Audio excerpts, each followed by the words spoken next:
کہ واقعتاً جو بہت بڑے پڑھے لکھے لوگ جس عربی زبان کو بولتے تھے وہ جانور اس وقت عربی زبان میں بول رہا تھا کہ اے انسان مانو یہ اللہ کے سچے رسول ہیں، اور جس خدا کی یہ بات کرتے ہیں وہی اکیلا ہے، وہی سب کا خالق ہے۔ سبحان اللہ۔ تو جس کے اشارے پر جانور تقریر کرنے لگے، جانور خطاب کرنے لگے صحابہ کی بھیڑ میں، تو اب یہ ایک عجیب چیز آ گئی سامنے لوگوں کی کہ یہ کیا۔ تو پھر اس کے بعد لوگ پھر سوچنے لگے، پھر قرآن کی جب آیتیں نازل ہوئی کہ پھر اللہ نے کہا کہ یہ پوچھتے ہیں بڑی خبر کے تعلق سے، اور اے مصطفیٰ تمہارے بارے میں یہ آپس میں، اس لیے ابو جہل نے تو ایک دن یہاں بھی کہا نا، ایک وقت ایسا آیا ابو جہل نے کہا محمد کو تو میں مانتا ہوں، یہ سچے بھی ہیں، شریف بھی ہیں، جھوٹ نہیں بولتے،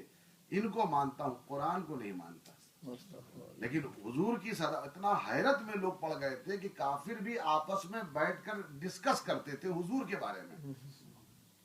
اما یتساءلون عن النبأ العظیم الذی، پھر پوچھتے تھے جب قرآن کی آیت نازل ایک بڑی خبر، تو پھر یہ بڑی خبر کون؟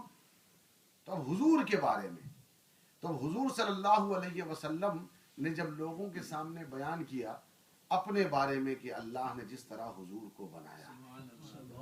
جس طرح حضور کو بنایا، نور، اور پھر نور سے اپنے فیضان سے حضور کو بنایا، تو اس عالم میں حضور کو جیسے ہی اللہ نے کریٹ کیا حضور فوراً سجدے میں چلے گئے۔ اب وہ پوری کیفیت حضور نے اپنے بننے کی لوگوں کو بیان کی، ایک بڑی خبر دی، لوگ حیرت میں آ گئے کہ یہ کیسے، شک میں آ گئے۔ تو اللہ نے کہا کہ کس بات میں شک کرتے ہو؟ آسمان کو دیکھو، اس پہاڑوں کو دیکھو، زمین کو دیکھو، عجائبات قدرت کو دیکھو، کتنی چیزیں دیکھو، اس دنیا کو جب دیکھو گے تب حیرت میں نہیں پڑو گے۔ جس نے اس کائنات کو بنایا، دیکھیے آپ کو حیرت ہوگی، سورج کتنا بڑا ہے زمین سے، بہت بڑا ہے، بہت بڑا ہے، اور سورج کی روشنی کا عالم یہ ہے، یہ تو بیچ میں پردے پڑے ہیں، پلیٹس ہیں، آپ سب جانتے ہیں، یہ سب سائنس نے بالکل سامنے رکھ دیا ہے، پلیٹس ہیں،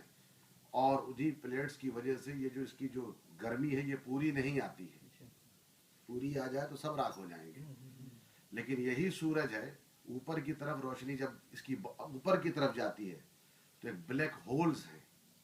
وہ اس کی روشنی کو پی جاتے ہیں، اور ایک بلیک ہول جو ہے کم سے کم 1-2 گنا نہیں، سورج سے کروڑوں گنا بڑا ہے، تو کتنی بڑی اس کی خلقت ہے، کریشن، اس کائنات کو سوچئے۔ تو اللہ نے کہا کہ اتنی بڑی کائنات جس نے بنا دی ہے تم حیرت میں آتے ہو؟ ارے جس کے قدموں کے صدقے یہ بنایا ہے پھر اس کو کتنا کمال والا بنایا، یہ ہے عظیم خبر۔ اس کائنات کو دیکھو، محمد عربی کو پہچانیں صلی اللہ علیہ وسلم۔ تو حضرات محترم، حقیقت یہ ہے، اسی طرح اللہ تبارک و تعالیٰ نے قرآن میں بہت ساری چیزوں کو بالکل ظاہر نہیں کیا، جیسے عظیم خبر، تو عظیم خبر سے لوگوں نے مراد لیا، اور واقعتاً عقل کہتی ہے کہ یہ حضور کی ذات ہے، عقل کہتی ہے۔ اب اس کے علاوہ اسی طرح اسم اعظم کو چھپایا، اسم اعظم کو بھی اللہ نے چھپا لیا، اسی طرح شب قدر جو آج آئے گی اس کو بھی پوشیدہ رکھا گیا۔ اب چونکہ رسول اللہ اپنی پوری زندگی آخری 10 دن، رمضان کے آخری 10 دن اعتکاف فرماتے تھے، اس سے لوگوں نے زیادہ گمان کیا کہ آخری 10 دن میں ہی شب قدر ہوگی۔ پھر حضور نے خود، ایک حدیث ہے کہ طاق راتوں میں، بعض صحابہ نے کہا 24 کی رات کو قسم کھا کر کہا کہ 24 کی جو شب تھی اس دن ہم نے شب قدر کو پا لیا۔ اب اس کی پہچان بتائی، فضا خوشگوار ہونا، بہت ساری پہچان ہے، سمندر کا پانی میٹھا ہو جاتا ہے، وغیرہ وغیرہ۔ تو کہنے کا مطلب یہ ہے کہ اب یہ ہے کہ شب قدر کو بھی پوشیدہ کر لیا گیا، چھپا لیا گیا۔